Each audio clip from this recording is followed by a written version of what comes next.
तर मी हे काय ऑनलाईन पार्सल मागवले होते, तसे येऊन याला 2-4 दिवस झाले. म्हणलं आज तुमच्यासोबत शेअर करूया. त्याच्या अगोदर छान अशी रेसिपी मूग वड्याची, जी परभणीत फेमस आहे. बारीक चिरलेली पालक, कोथिंबीर, कांदा, हिरवी मिरची, अद्रक लसूणची पेस्ट, थोडीशी हळद, लाल तिखट, 1 वाटी मुगाची डाळ भिजवलेली, 1 वाटी साबुदाणा, बाइंडिंगसाठी 3 ते 4 चमचे बेसन पीठ, चवीनुसार मीठ. आता हे सगळं व्यवस्थित एकजीव मिक्स करायचं बिना पाण्याचं. लागलं तर थोडंसं पाणी टाकायचं आणि अशा पद्धतीने हातावरती थापून घ्यायचे. गरम तेलामध्ये गोल्डन ब्राऊन कलर येईपर्यंत, क्रिस्पी होईपर्यंत तळून घ्यायचे आणि मस्त गरमागरम कढी सोबत खायचे. ह्यांचे तर खूप जास्त फेवरेट आहेत. तुम्ही एकदा नक्कीच करून बघा. तर त्यानंतर प्रियांची आज सुट्टी होती, तर क्लास होता, ड्रॉइंग क्लास. त्याला मॅडमने अशी एका हिरोईनची कलर ड्रॉइंग दिलेली आहे. कुठली आहे तुम्ही नक्की सांगा. त्याचीच ती प्रॅक्टिस चालू आहे आणि प्रक्षिताने अशी काय ड्रॉइंग केलेली आहे आज. आणि आता मी मागवलेले हे काय पार्सल, त्यातले काही ओपन करून, म्हणजे तसे सगळेच ओपन केलेत, पण 1-2 यूज पण केलेत मी. आणि लिंक मागण्याच्या अगोदर तुमच्यासोबत शेअर करूया म्हणलं. त्यातलं पहिलं हे खतरनाक पार्सल आहे, ते नंतर लास्टला ओपन करून दाखवते. काल परवाच माझ्या हाताला लागलं होतं. तर पहिल्यांदा हे फ्रेश असे फ्लावर आर्टिफिशियल आहेत, खूप छान आहेत दिसायला, एकदम रिअल दिसतात. आणि त्याच्यासाठी लागणारा हा छोटासा पॉट,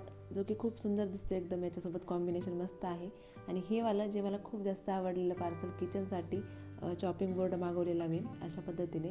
तसं ह्या किचन ओट्यावरती एवढा परफेक्ट बसत नाही, तरी पण मी मागवला आहे, कारण की हा एकदम फिक्स बसतो आणि परफेक्ट कटिंग होते याच्यावरती. तर हे आहे ते खतरनाक वस्तू, जी काल परवाच माझ्या हाताला लागली होती. व्यवस्थित वापरले की छान आहे एकदम कट करायला, त्याच्यामुळे हे ठेवून घेणार आहे मी. तर यातलं तुम्हाला काही पाहिजे असेल, यूट्यूबवर बघत असाल तर मी वरी टॅग केलेला आहे, आणि इन्स्टावर बघत असाल तर कमेंटमध्ये लिंक टाईप करा. बाय.